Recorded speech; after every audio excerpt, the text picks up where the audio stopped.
And in that partnership, we've been working with Platinum PR, Sandy Dubé, and some of her favorite and best colleagues from around the US. And in addition to that, we are also so pleased to have our local business for our case study, Debbie Sun Designs. Thank you for joining us, Debbie Sun. Great to be here.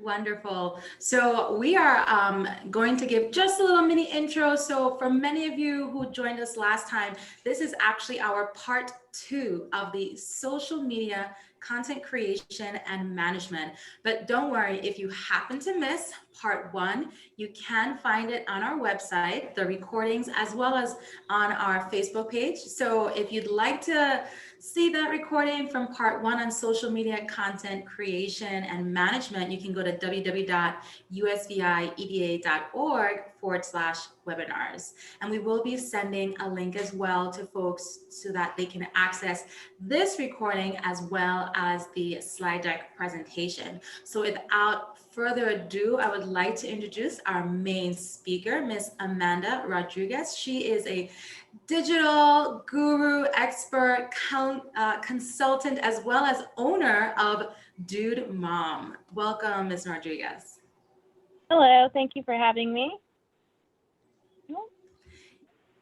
You are most welcome. So as you are sharing your screen and getting things started, a couple house rules for the group. We do ask, if you're not speaking, to do have your mutes or your phones, computers on mute, but we do encourage, as mentioned in the beginning, videos on, and feel free to raise your hands at any point throughout this training. You can go on down into the participant section and you'll see icons or reactions to actually raise your hand. And of course, you can place your comments or questions in the chat. And it looks like we already have a question. So again, for part 1 of the social media and content creation management course, you can get that recording at our website, www.usvieda.org. And I'm actually going to drop that as well in the chat for easy access. So, Ms. Rodriguez, the floor is yours. Thank you. I'm so happy to be here. And for everybody who was on the last session, if you recall, Sandy, who's with us again tonight, thank you, Sandy, talked a lot about social media, and she kept saying in that session, we're going to talk about video on the next session. So it's all about the video, baby. That is what we are going to talk about tonight, about getting the cameras rolling and how we can do that. If you do have any questions during the session, feel free to put them into the chat. I will try to check them, but I sort of get on a roll, and I definitely will check them before we get off if I miss any. So feel free to put them in there and we can go back. We might stop. I do not mind being interrupted. If you don't understand something or you have a burning question, please put it in there and I will get to it. So without further ado, let's get going. You don't have to worry about the chat. That's what I'm here for, moderating for you. So you're good to go. Perfect. Awesome. Thank you. All right. So before we get too far into it, I just want to explain who I am. Like Shanell said, my name is Amanda Rodriguez, but I'm known as the Dude Mom online. It's because I own a website called dudemom.com. When I first started my website, I strangely got a lot of people saying, like, are you a dude? No, I am not. I'm a mom. 2 dudes. I have 3 sons, and that is what my website is about. But in addition to creating that website, which is how I sort of got involved in the social media space, I'm also an author of a book, a content creator, a social strategist, and I work with a lot of businesses, large and small, to help them find ways to reach their audiences online. And one of those ways that is most important right now is through video. So I'm going to talk about that. Okay. All right. So today you guys are going to learn how video impacts social strategy, get some tips for how you can create video content for your brand or business, and see how local small businesses can use video to enhance their social platforms. So one thing I would love for you guys to respond to in the chat is how many of you are already using videos in your social media? If that's something that is a part of your regular strategy, please just respond in the chat, because I'm curious to know if that's something, like if some of you guys are out there shooting movies for your businesses, that's great. I want to know, because I'm going to ask you lots of questions as well. All right, so let's talk a bit about the state of video in 2021. So users are watching a ton of video online. A third of the time spent online is actually devoted to watching videos. And in 2020, which I think we can all agree, 2020 was not a normal year for people. Lots of people found themselves getting sucked into various social media platforms and spending a lot more time online than they ever had before. But 80% of consumer internet traffic was online video, was made up of online video. And then users view more than 1 million hours of video on YouTube each day. That is a lot of hours. And if you ask my teenage sons, they spend most of their video time on TikTok. So in addition to just watching it, videos actually influence users. So your videos that businesses create are causing users to act in some way. 64% of consumers say that watching a marketing video on Facebook has influenced a purchasing decision. So that is a really important stat to understand, that you're not just putting out this content because it's fun or you like it, or you love showing off your face online. People are actually purchasing the things that they see in these marketing videos. Viewers retain 95% of a video message, when they watch it on video, versus like 60 something, I can't remember the exact stat, but much lower when they're just reading it. So when you have to decide between creating a video or just putting up a basic text status update, it's important to understand that that video is going to be retained a lot longer and better by your users than if you were to use a text update. And the social platforms that you are utilizing prefer video. Video performs better on most of the social platforms. Social media posts with video have 48% more views. Social video generates 1,200% more shares than text and image content combined. And 64% of consumers will make a purchase, like we said, after watching a branded video on a social platform. So they actually perform better and people respond to them more. All right, so let's talk a little bit about how to make a winning video. Just, hold on one second. I'm gonna try to hide the video. Oh, there we go, okay. All right, so this is how you make a winning video. A few tips to get you started. First, important thing is to find your audience. Where can you find your audience? Which platform you choose makes all the difference. So if your audience is not on YouTube, but you're creating YouTube videos, you can see that you would kind of be wasting your time.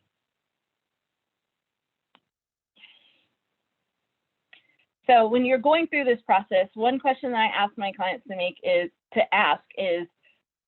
answer this question. Our audience is on TikTok, on Instagram, really into books and not on social media at all. Those are important things to think through when you're deciding if this is the thing that you should be doing and which platform you should be using to do that. And we're going to talk a little bit here about where you're going to find some of these audiences. So you think about Instagram, it is a platform that is a little bit heavier. The users are more women than they are men. But if you think about how many people are actually using actually using Instagram, 72% of all people between the ages of 13 and 17 in the US have an Instagram account. 67% between 18 and 29, and 47% between 30 and 49. So a lot of people are using this platform. And they spend a lot of time on there. The average user spends 30 minutes a day on TikTok. I have TikTok in my brain on Instagram.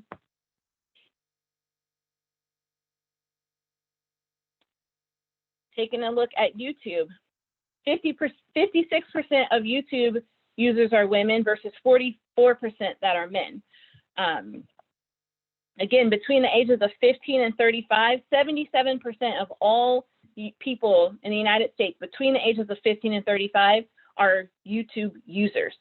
And that's one of the funny things about YouTube is, unlike a lot of the other platforms, TikTok, Instagram, Snapchat, YouTube is a platform that is used widely by people of all ages. So even if you're talking about people over 56, 67% of people use YouTube at ages 56 and up.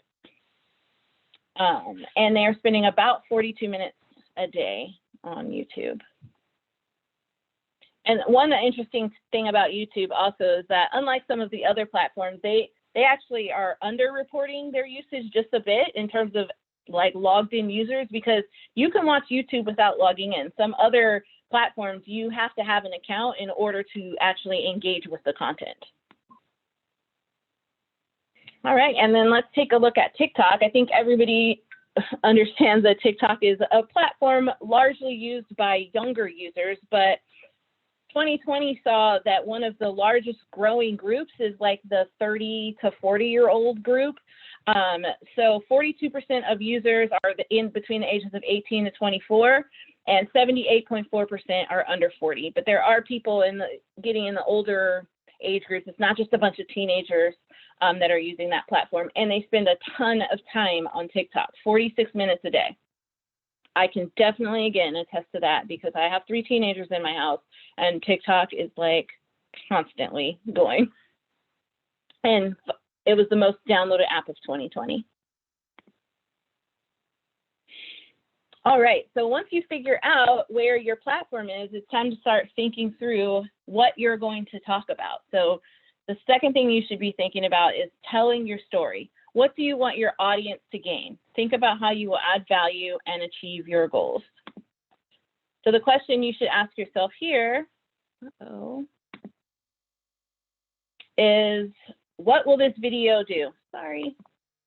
This video will. You need to fill in the blank there. Always the answer should be, this video will add value. But what does value look like? It can be making people laugh. So this video will make my audience laugh. This video will make my audience feel good.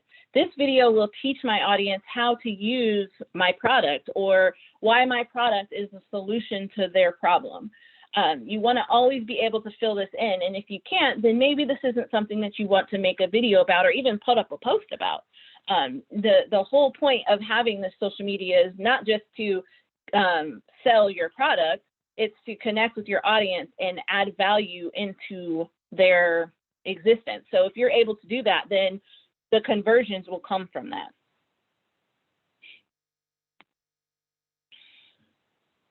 All right, so what does that look like in terms of creating an actual video? If I want to add value, how am I going to do that? Maybe you want to do an interview.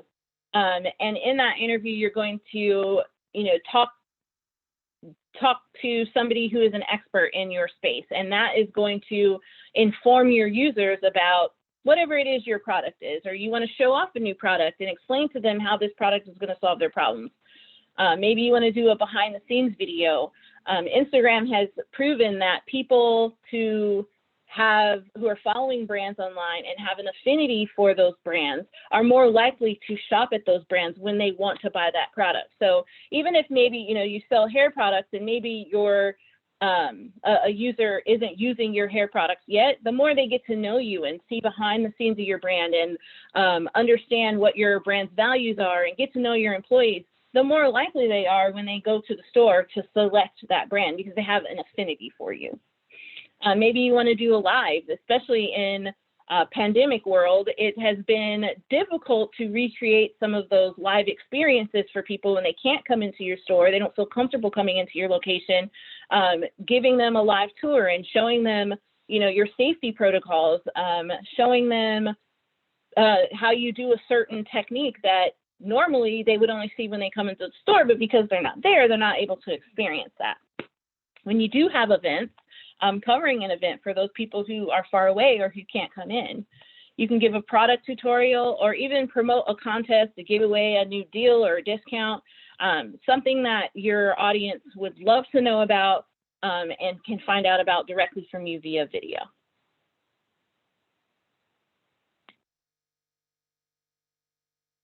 All right, and when it comes to video creation, size does matter, at least in terms of how long your video should be and what size in terms of dimensions your video will be, because video length and orientation can greatly impact your video's performance.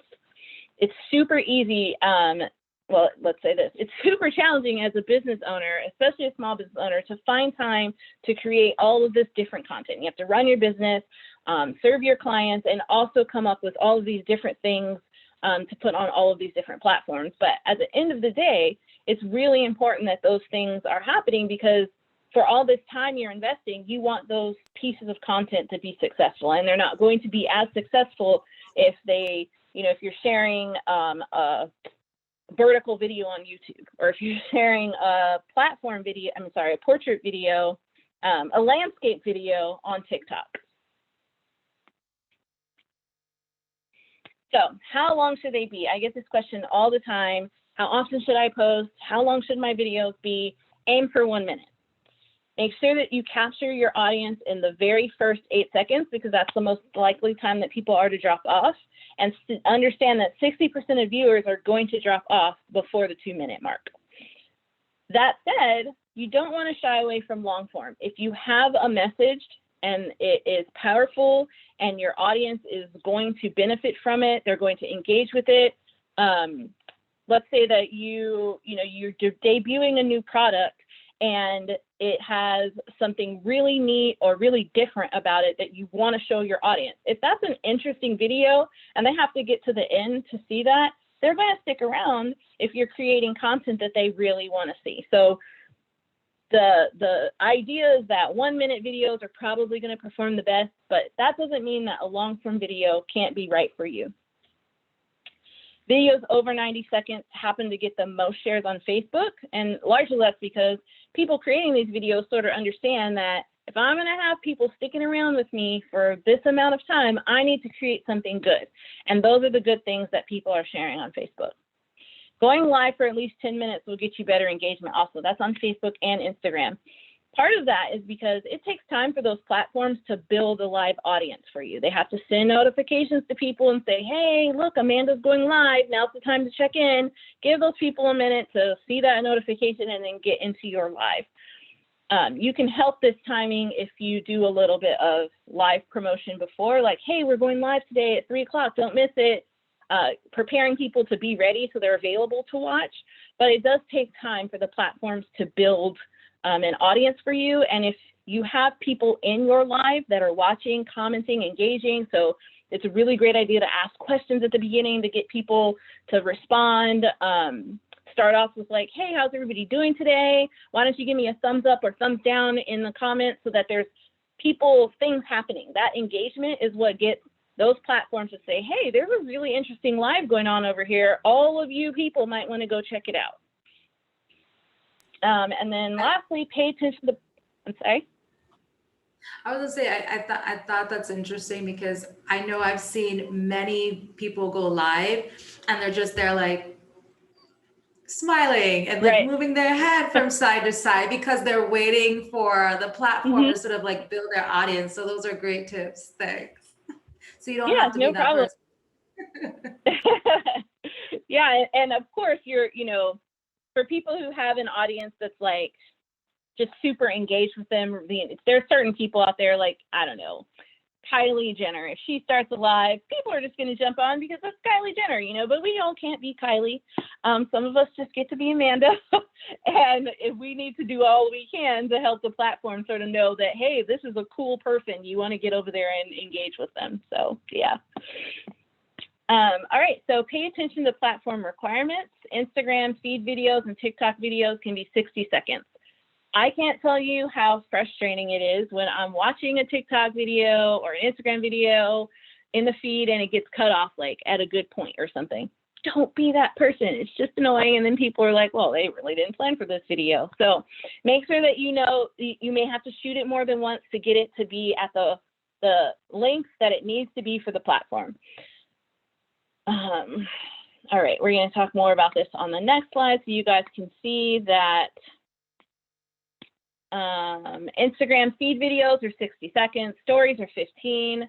You can go live for an hour, and Instagram actually loves this. They love these long form live videos that people do and get a lot of engagement in, people coming in and out, watching them, commenting, that sort of thing. IGTV videos are 10 minutes. The recommendation for Instagram is 30 seconds for the feed, because again, that people will just, you know, they like to scroll, they're not sticking around, and that you stay in your live for at least 10 minutes. Also, Facebook is 4 hours. You can put up a 4-hour long video. Doesn't mean you ever should, but you can if you have something really amazing going on. Otherwise, you'll be in that video by yourself. I don't think I've ever watched a 4-hour video on Facebook. And same for live, they can be 4 hours long. The recommendation for Facebook is 24 to 90 seconds. And then again, TikTok videos can be 60 seconds. And videos perform best there, that around the 16-second mark, which is really because the songs have a lot to do with TikTok, and that's about, they're usually about 15 seconds.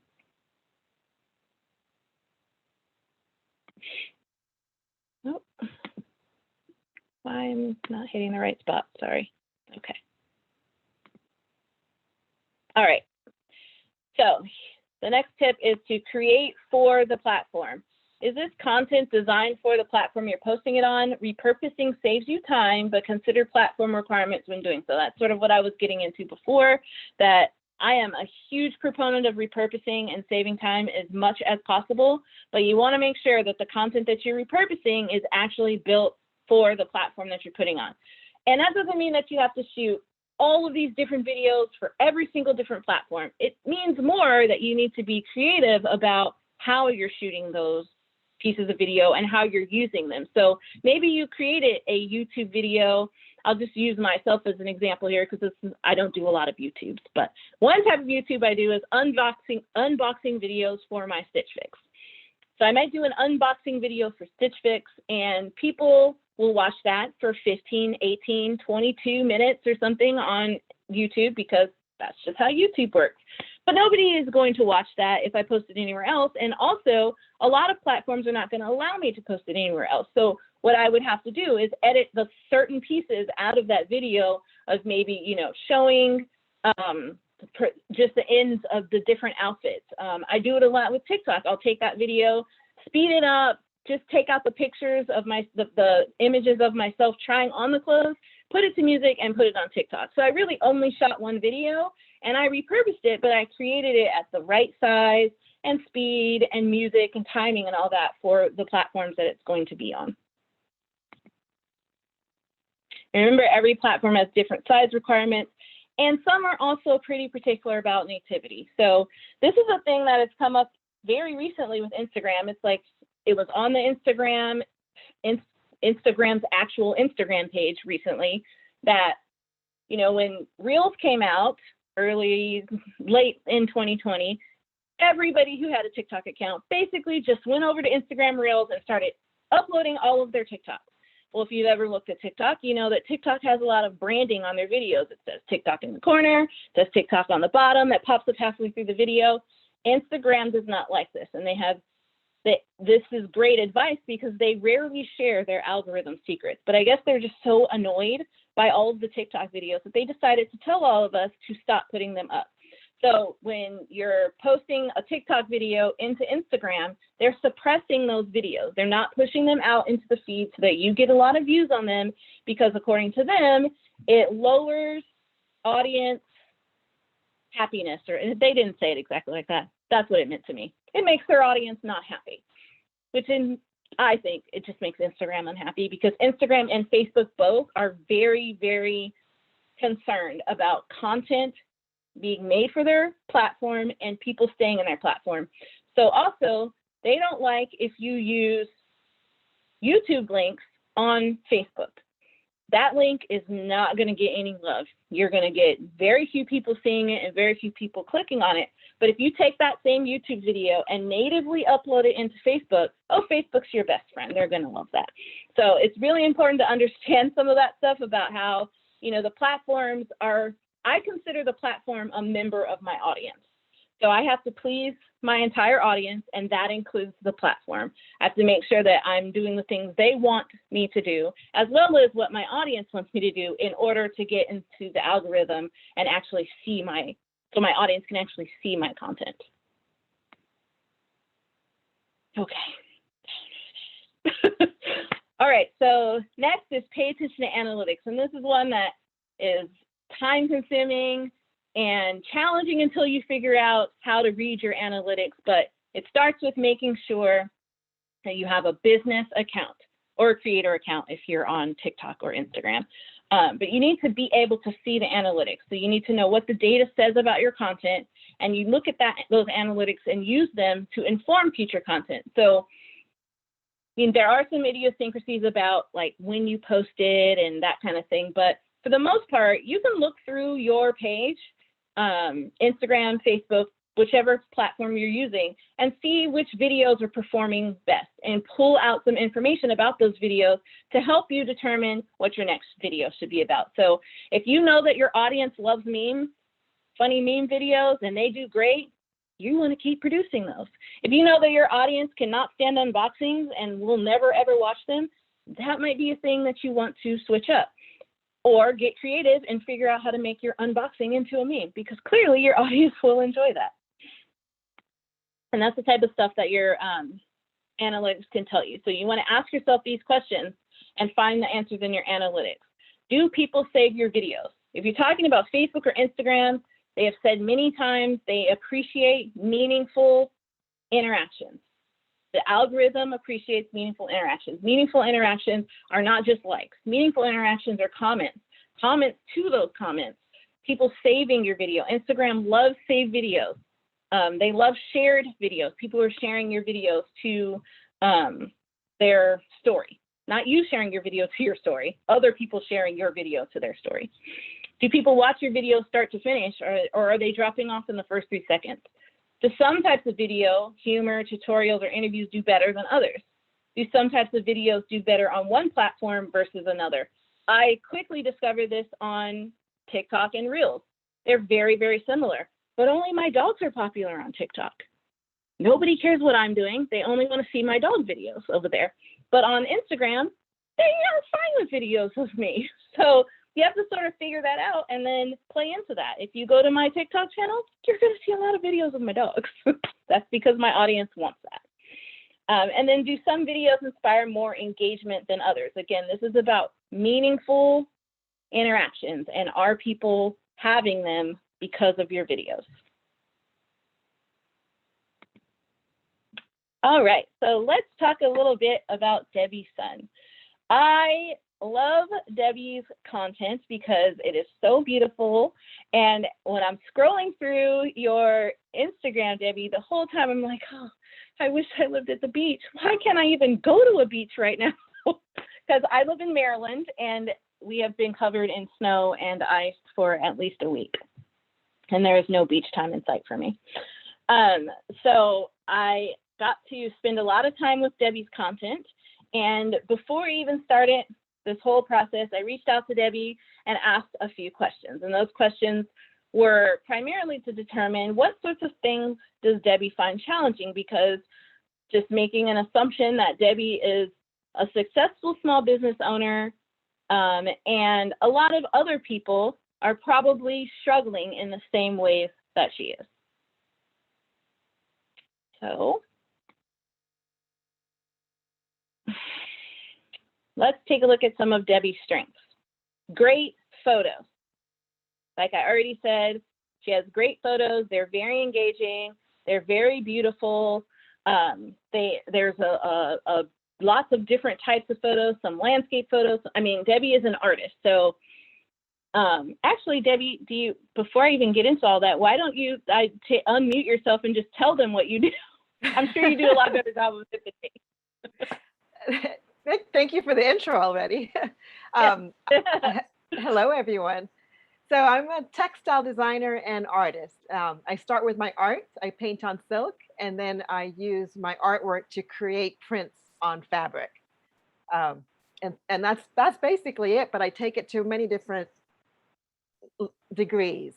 So I have products that's yoga leggings, bags, pouches, wall hangings, all different ways of being able to show off the prints that I've created.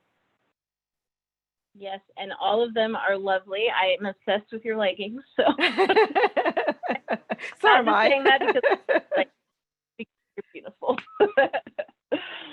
Okay, so if you take a moment to look at Debbie's Instagram feed, she has, like I said, great photos.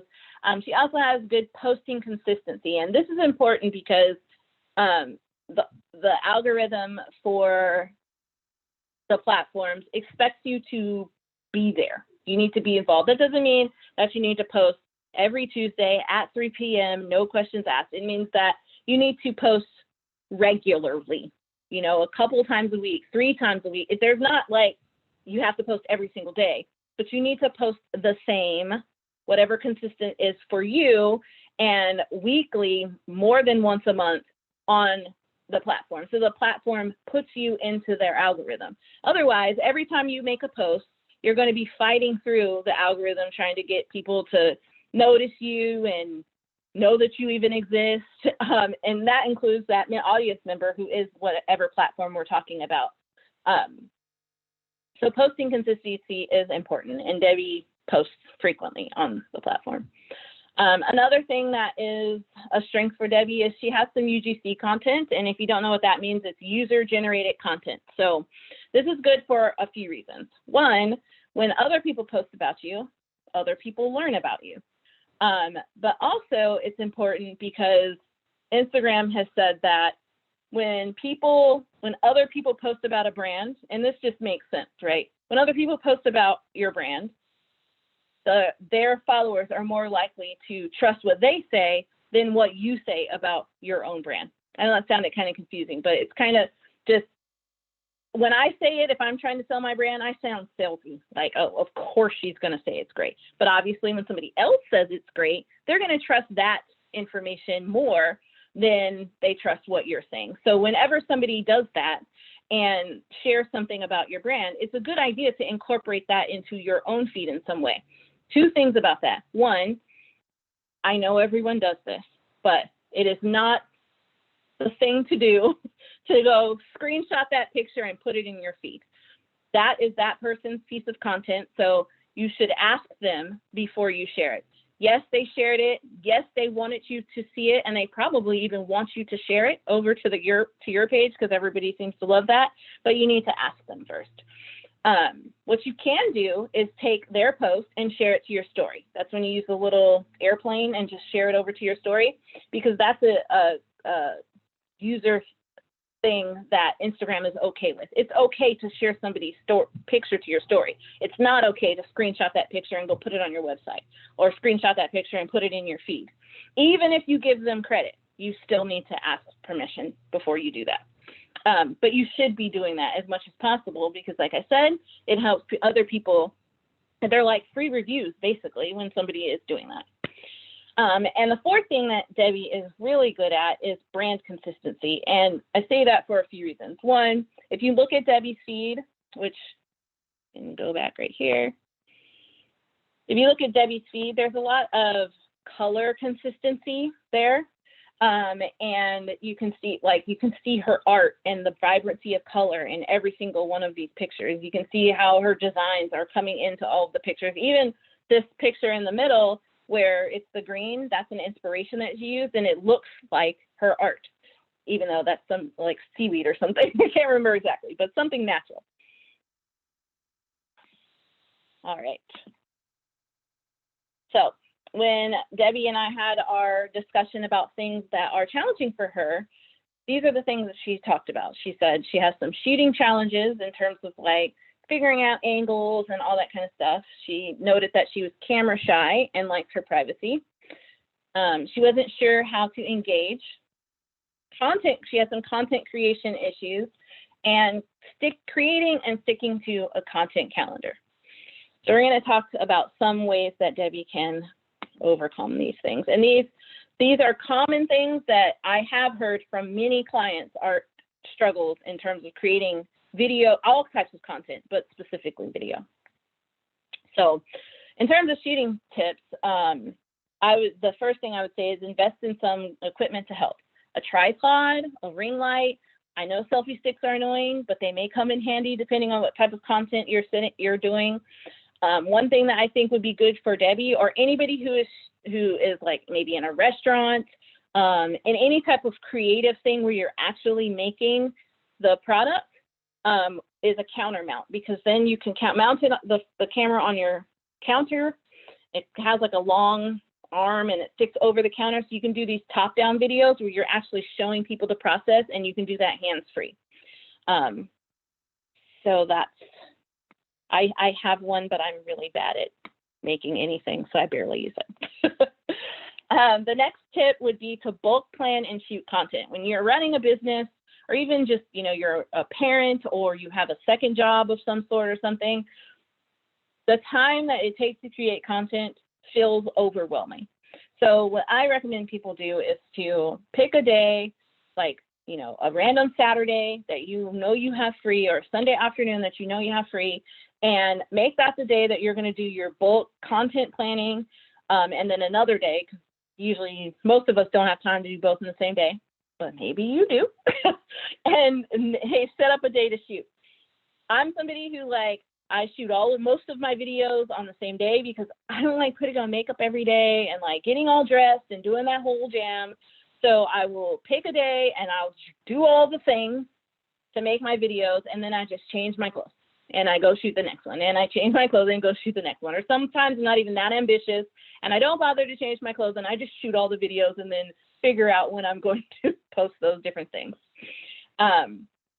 So as much time as you can to do that, then it doesn't feel, you don't get in the situation where you're like, oh my gosh, I haven't posted in 2 weeks. What am I going to do? And I don't have time because I have so many clients and so many meetings. I have 10 Zoom meetings this week. So to avoid that, this is something that usually helps people. And then lastly, it's important to understand photo composition in terms of like how to create a good photo or a good video. The rule of thirds is important. Thinking through negative space. And these are all things that Instagram loves, videos and photos that are shot this way. Negative space. So, you know, when you're like this and there's all this over here, for some reason, Instagram loves that. They want the videos to look like, you know, a lot of blank and just a little bit of you. Focus on that. Instagram loves faces and places. So videos and photos of your face or of a landscape, like a beautiful landscape, are going to perform better. The color blue. Don't know why, but Instagram users like the color blue. They get more likes than anything else. Inspirational quotes, food, because everybody loves food. And then it's important to pay attention to trends. And being creative with how you adapt to those trends. So TikTok is a great example of this. Your video is going to perform well if it's part of a trending hashtag or a trending song. It just is.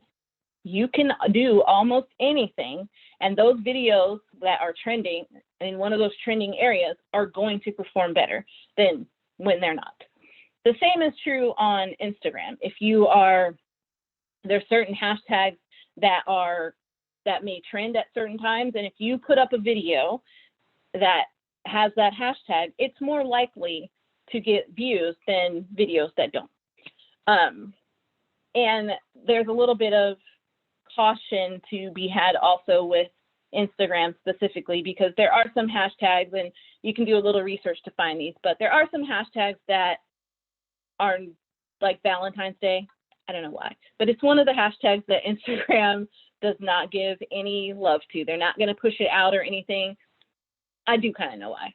It's because of the other content that falls into that and that people use that hashtag for that's maybe not appropriate content. And so if you use that hashtag, you're probably not going to get the views that you think you're going to get. But it is important to sort of follow along and understand some of that stuff. All right. So here's what I know about Debbie. Your audience loves your face. I know this is going to go into data, and this sort of proves why data is important. I know that you feel, you know, a little camera shy and want your privacy and all that, and totally respect that. We're going to talk about that next. But the fact of the data is that your audience loves your face. The average likes on your post, and I just did this by looking. I don't have access to your back end or anything. I didn't look at comments. I looked strictly at likes on your post. And your average likes per post is 24.6. Average likes on pictures of you is 36.4. So right there, your audience is, and that is even excluding the one birthday post, because everybody gets a lot of likes on their birthday because it's your birthday, and you know, we're not monsters. But even outside of that, your post where it's you smiling, doing something, whatever, your audience is engaging with that post. So I encourage you, and as beautiful as Debbie is, I can say for sure it is not unique to Debbie. Because as we said, faces perform better, right? So we already know that that Instagram is going to love seeing pictures of your face, but people like to know the people behind the things that they buy, or they like to know the people behind the things that they like. So if you're showing pictures of your face, if you're showing pictures of your employees, then those images are going to be very powerful for you in your feed.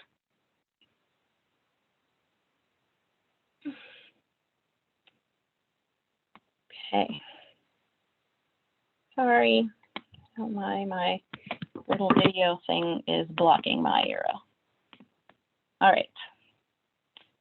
But you don't have to make videos of your face. There are tons of things that you can do that are also going to be powerful for your audience. So one is to show us your process in a top-down video. When you're an artist or a maker of any sort, you make foods, you make hair products, you make hairstyles, you make anything, people enjoy that process, understanding that process, watching that process.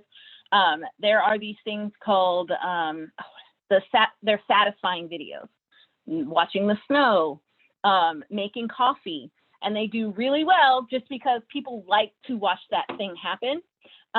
So if you're able to you get yourself that mount and show us how you do what you do, that would be great. You had a video, a small video on there of like water pouring onto your one of your pieces of cloth. I was like, oh, this would be a wonderful reel.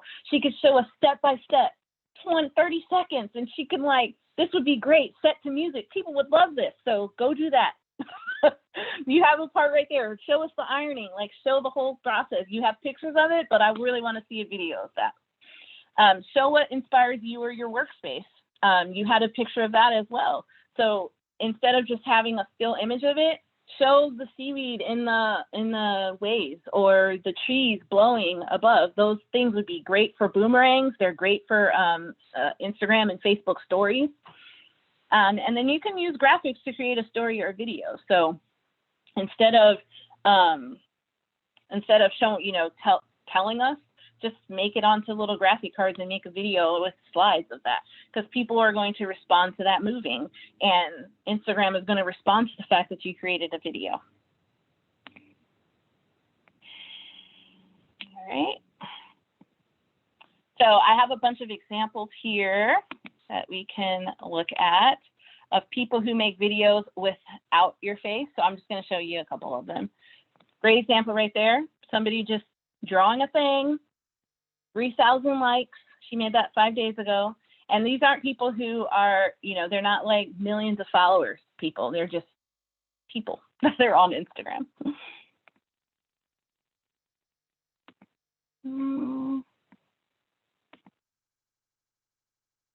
Okay, got it.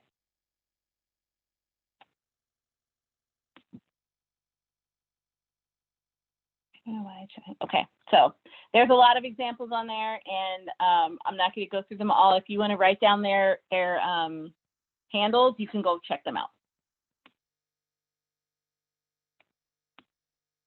I don't know why it's like this. Hold on, guys. We'd go back here.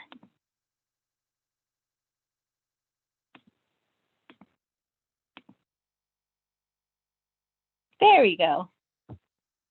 All right. Next, one of the other problems that, or challenges that Debbie talked about is engagement. But this is really, really important. People want to know, unlike this, that it is a conversation. It's not just somebody talking. It's that you're creating content and they're able to respond to that. They're able to tell you how excited they are to see your art. And they want to know that you heard them. So that doesn't mean that you have to respond to every comment, but again, pleasing your audience, that platform wants you to respond. They like the Facebook and Instagram want comments, and they want you responding to those comments, and they want that person coming back, because that means that this is a piece of content worth us putting in front of more people because somebody actually cares about it. They're engaging with it, they're talking about it, they're conversation starters. So that's the type, if you're able to create that on your page, you want to do that as much as you can. But it doesn't have to be that involved. It doesn't have to take a lot of time out of your day. Just like your comments. At the least, like them all, so the people know, oh, she heard me. Because they're gonna get a notification that, you know, Debbie liked my comment. Oh, Debbie liked my comment. Create a list of canned responses. So just put it in your notes and say, oh my gosh, thank you so much for you know, your comment today. I appreciate your support. Those type of things. Don't put them out to everybody, but you know, a couple a day is okay. Just think through them in advance, so you're like, because you mentioned you know you don't know what to say back to them. So think through something in advance that is a good response to the majority of comments that you get. Make engaging easy for everyone. So this is a perfect thing for stories. Stories have a lot of engagement opportunities that you can use. They have stickers with polls. You can ask questions there, and people can respond, and only you can see them. And if you share them, no one else has to know who said that. So use as many of those platform-specific things that you can to make engaging easy for them and for you. Because, you know, somebody comments, you put up a question, hey, what color should I use in my next project? And people say blue, green, yellow, orange. Great. They respond to you, and you can post just what they responded, so they know you saw it. You don't even have to say anything back. You can also respond privately. Send somebody a direct message. You know, I try to take time to do this a couple times a week to people on Facebook who are top commenters. They're top fans, I think that's what they call it. I send them a message. Hey, thanks so much for being a part of this community. I always love when you take time to, you know, respond to one of my comments or to one of my posts. Use your stories to say thanks. So just when people you've gotten, you know, your birthday post would be a great example. Put up a story and say, oh my gosh, thank you so much to everybody who commented on my picture day. I felt really special on my birthday, blah, blah, blah. Feel free to tag some of those people in that picture if you want. And then share their content. So if somebody puts up something, take some time to get to know some of the people who are commenting on your page. If they're spending all that time, you know, commenting to you, click on their handle and go see what it is that they're up to, and then say, hey, I really loved how so-and-so created this, and share that picture to their story. Or, you know, maybe it's somebody's birthday and share that over the story, because again, it's about creating this community that is a part of your brand. Hey, Amanda, it looks like we have a question in the chat, a few questions actually. Okay. But they just came in. Someone asked, can you speak to the use of music in video content in terms of intellectual property rights and the limitations that seem to be imposed in the USVI? Okay, so I can speak to this sort of, because I'm not familiar with what the limitations are for USVI specifically, but I can say that in terms of, if you have a business account on Instagram, you're probably not going to have access to music. So that's something to think about. You can switch yourself to a creator account if you would like and use the music that way, but most business accounts do not have access to music, which means that you have to create your account with the music already in them. And if you're going to do that, then you have to use free stock music or something. It is a definite challenge because the music is a very big part of the content creation. On TikTok in the US, generally you can use whatever is there.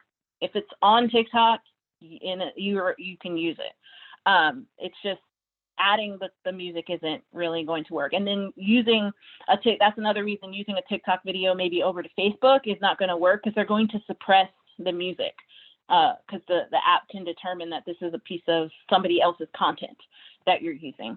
So really the only way around that is to use some sort of stock music that you purchased, or free stock, like Ben Sound has a lot of free stock music. I used to use his content all the time, and it's very good. As hopefully you're that talking sort of about some of that free content, another question came in, I think is quite relative. So someone asks, they enjoy making videos on TikTok because of the ease for adding music.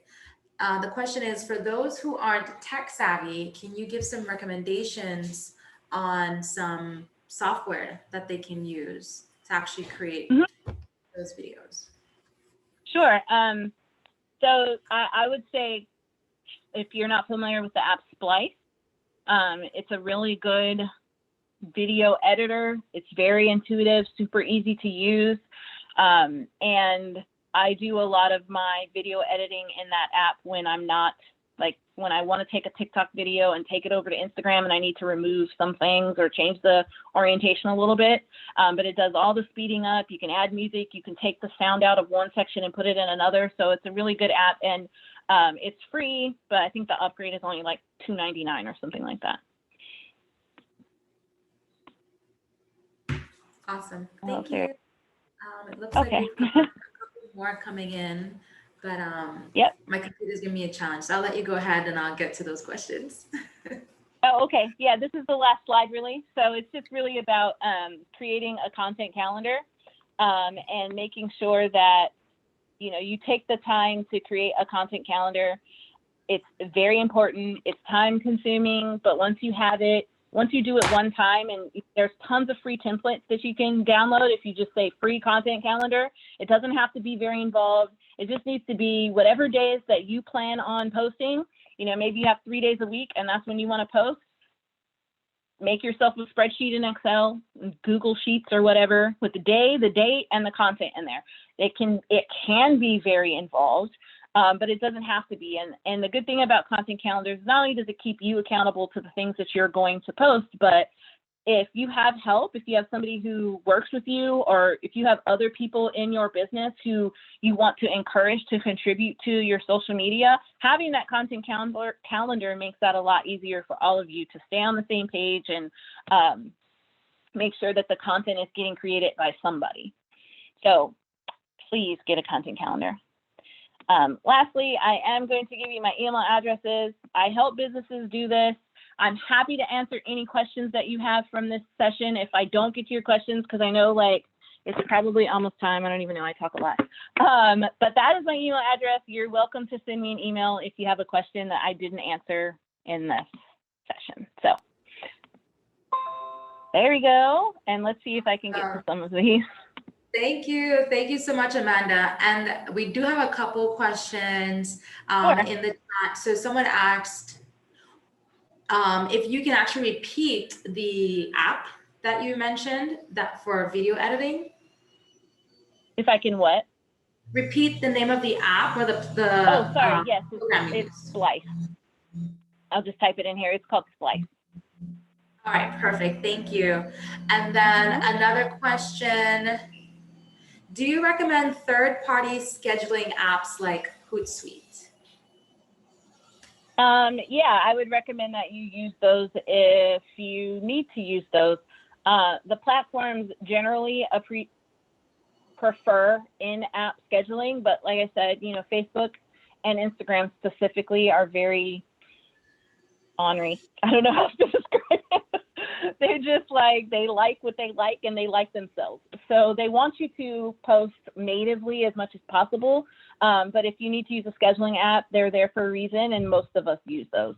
I will say that the one thing you don't want to get in the habit of doing is creating content in your scheduling app and never going to check on it, just scheduling it and leaving it.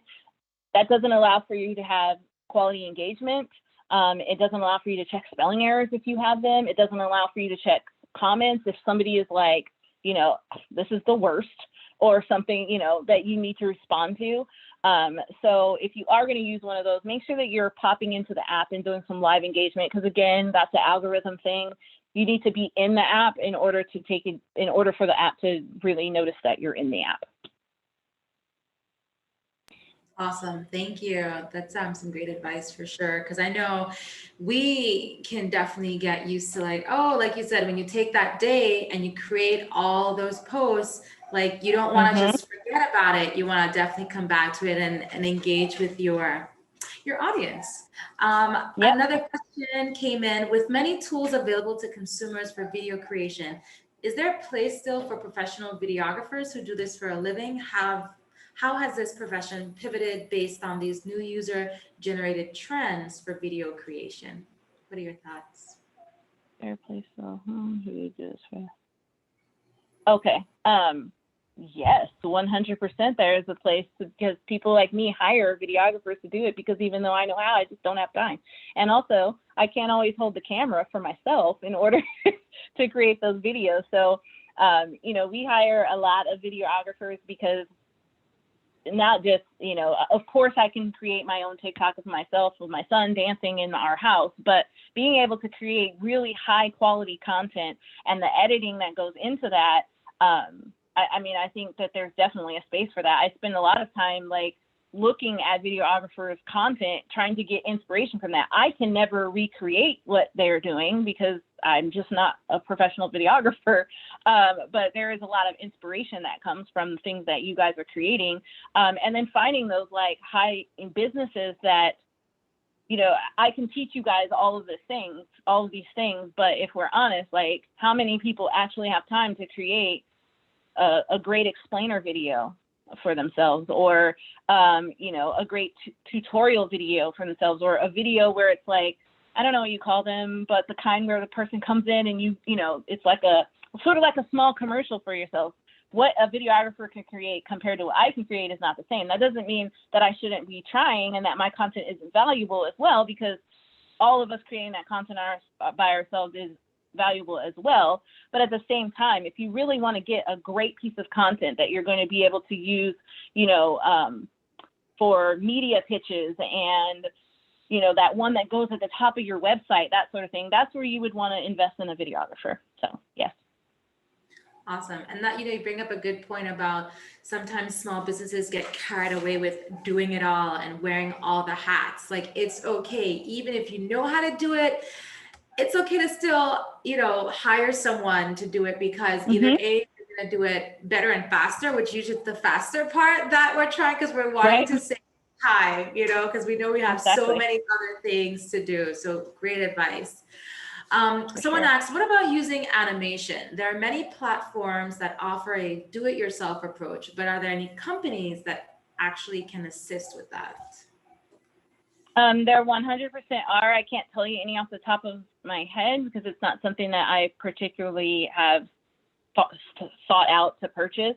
But I have seen them in my, you know, travels that there are people who create those animated videos for you, and, you know, you can find them online. Yes. I will say that it needs to be very creative if you're going to use that. If you look at, if you do like a search on Instagram, maybe animation hashtag, and find some of the stuff that's really performing well, I would look at that, because everything's not going to perform as well on Instagram's platform, for example, or TikTok, or, you know, maybe YouTube, Facebook, that sort of thing. So, but yes. Thank you. And we've got one more question. Looks like we don't have anything as of yet in Facebook. So the last question is, what do you believe is the big takeaway for business owners from this discussion, video creation?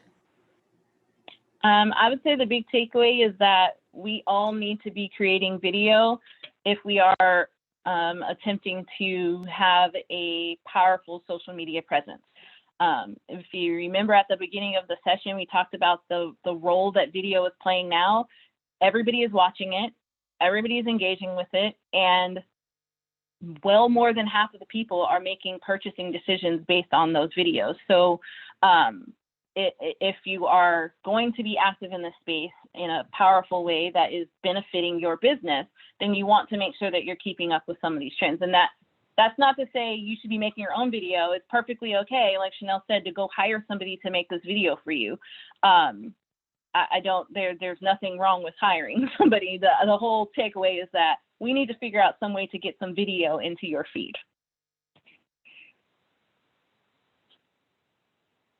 Awesome. Thank you. Thank you so much. So it is 6:34. Great timing, Amanda. Thank you as well. for coming today and sharing all your wealth of knowledge. You would not believe, we have several comments coming in on Facebook about how great the information was, and so much appreciated. Also, of course, to perfect. Thank you. Sandy Dubay from Platinum PR for inviting Amanda as our subject matter expert today on video creation. And of course, to Debbie Sun, our local business owner out of St. Croix. Thank you so much for sharing your social media page with us. And that was just amazing to see how, you know, local businesses are really standing out online. And so I'm really excited to see so many of the local businesses I see here stepping up their game and really, you know, hitting the pavement when it comes to creating those videos, getting out of those boxes. I saw some folks who are a little bit shy, but as you can see, faces do better. So get your face out there. Know that it will be well received. And just a reminder for everyone, thank you. And to find the recording of this webinar or training course, you can go to www.usvieda.org/webinars. It'll be available by the end of the week. And also, our next course is going to be on public relations best practices. So save the date, March 9th at 5:30 to 6:30, and it's already up on our website. It is up on our Facebook. So take the time now, register so you can put on your calendars, show up for the next one, invite all your friends so that we can put the Virgin Islands on the map. Thank you again to everybody and have a wonderful evening. Thank you for joining. Thank you.